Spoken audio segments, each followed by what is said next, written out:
이 입맞춤을 통하여 했기 때문에 이것을 죽음의 기스라 또 이렇게 봅니다. 또 야곱이 에서를 만나기 위해서 굉장히 가면서 두려웠던 말도 그 두려웠던 이것 자체가 야곱의 환난의 그림자를 보여줍니다.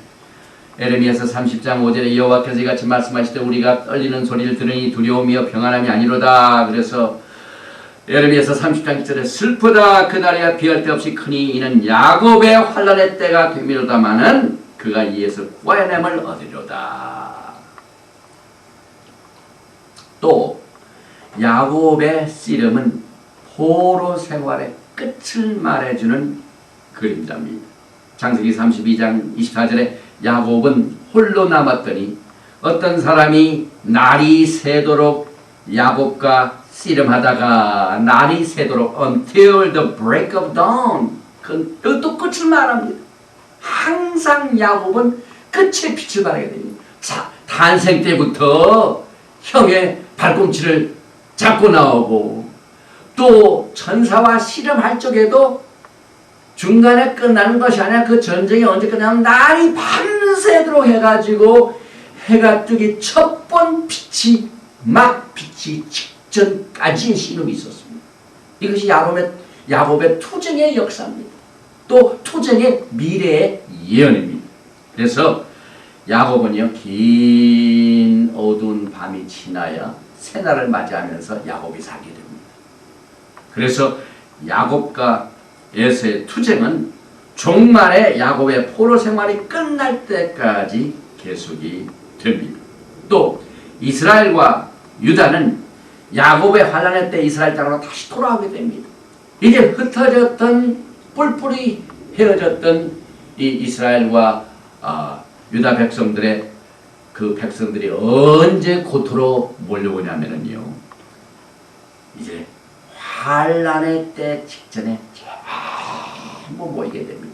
예레미야서 30장 3절에 나 여호와가 말하노라 내가 내 백성 이스라엘과 유다의 포로를 돌이킬 때가 이르리니 내가 그들을 그 열조에게 준 땅으로 돌아오게 할 것이라 그들이 그것을 차지하리라 여호와의 말이니라. 그래서 예레미야서 30장 말씀이 진행되면서 그 땅으로 결국은 다 돌아올 것이다 하고 한 뒤에 7절에 슬프다 그날이여 비할 데 없이 크니 이는 야곱의 환난의 때가 되미로다마는. 그래서 지금 고토로 귀환하는 사건은 야곱의 환난과 직결됩니다. 또 재밌는 사실이 있습니다. 이삭이 그 자식을 축복을 할 적에 이제 야곱이 그 어머니의 충고를 받아들여 가지고 털옷도 입고 이제 가장을 해서 축복을 합니다. 그래서 이제 이삭이 야곱을 에서인 줄 알고 축복을 합니다. 그래서 창세기 27장 20절에 이삭이 야곱에게 이르되 내 아들아 가까이 오라 내가 과연 내 아들 에서인지 아닌지 내가 너를 만지려 하노라 확인을 하고 난 뒤에 야곱이 그 아비 이삭에게 가까이 가니 이삭이 만지며 가로되 음성은 야곱의 음성이나 손은 에서의 손이로다. 이것이 아주 중요한 예언적인 말씀입니다. 성경을 보면은요 계속해서 창세기 27장 23절에 그 손이 형 에서의 손과 같이 털이 있으므로 능히 분별지 못하고 축복하였더라. 여기서 이제 이삭이 야곱을 축복하는 장면입니다. 그런데 야곱과 에서를 이삭이 분별을 못합니다. 그래서 이 영적인 힘의 대결은 여기서 이제 에서는 손이 강한 자예요. 야곱은 장기가 음성입니다. 이건 뭘 의미하냐면은 음성은 언제나 영적인 축복입니다. 그러나 손은 이 세상적인 권세, 물질적인. 그래서 에서가 사냥을 조여가지고 손을 가지고 노려가지고 그 부를 축적했죠. 이 힘의 대결을 이렇게 성경은 그림자로 보여주고 있습니다. 그래서 히브리 관점에서 볼 때 물질 축복에 관한 개념은 언제나 손으로 묘사됩니다. 손. 그러나 영적인 축복은 음성입니다.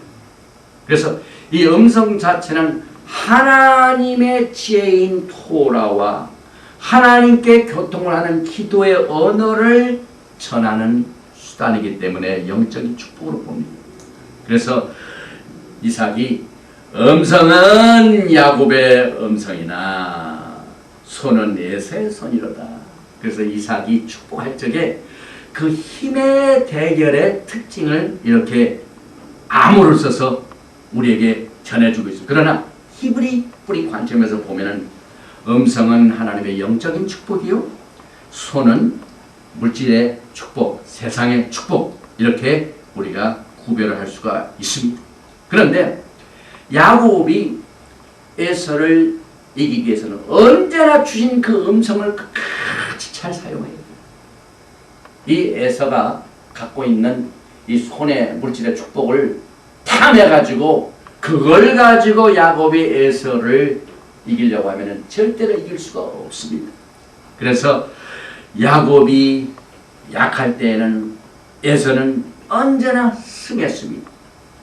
야곱이 토라를 등한히 하고 하나님의 음성 듣는 것을 등한히 하고 하나님을 멀리 할 적에 하나님께서는 에서를 강하게 만들어가지고 그를 누르도록 하셨습니다. 그래서 역사를 통해 보면은 이스라엘이 하나님께서 그들에게 허락하신 특별한 사명을 등한시하고 거룩함을 잃어버렸을 때 에돔의 별은 승승장구입니다. 그 십자가 크루세이드 십자군 사건 때나 또 그 아랍 세력들이 예루살렘을 점령했을 때 역사를 보면은 언제나 야곱에게는 하나님의 토라의 말씀과 주신 언약과 거룩함을 전 세계에 나타내라고 주신 이 사명감을 잃어버릴 적에 항상 에서를 강해가지고 그를 하나님께서 치셨습니다. 포로 생활도 마찬가지입니다. 그러므로 야곱이 에서를 극복하고 승리하는 길은 그의 조상 아브라함과 이삭과 자기 야곱에게 맺은 하나님의 언약을 끝까지 붙잡고 주님의 성령의 음성에 귀를 기울일 때만이 야곱이 승리할 수가 있습니다. 이것은 교회도 마찬가지입니다.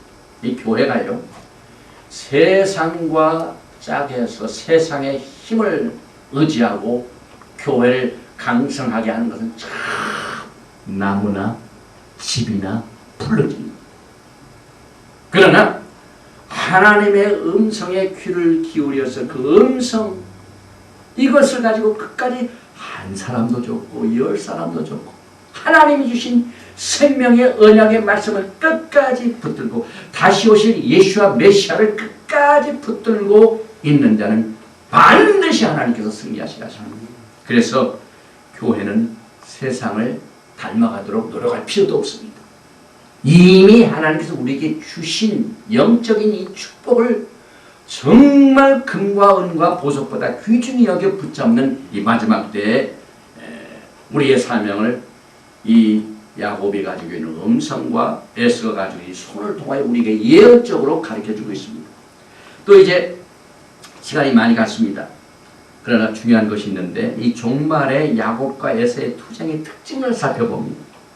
창세기 36장 8절에 보면은 이에 에서 곧 에돔이 세일산에 거하니라. 그래서 성경에 에서 그 다음에 에돔 세일산, 이것은 같은 말입니다. 그런데 오바댜 1장 21절에 구원자들이 시온산에 올라와서 에서의 산을 심판하니라. 세일산을 심판하니 이것은 하나님께서 반드시 에서를 심판하십니다. 그런데 지금 몇 가지 일어나고 있는 일들을 성경적으로 분석을 해보면은 얼마나 야곱과 에서의 투쟁이 성경적으로 그렇게 똑같이 지금 투쟁이 일어나고 있는지 모릅니다. 몇 가지 예를 듭니다. 에서는 야곱을 대적할 적에 언제나 테러 행위를 합니다.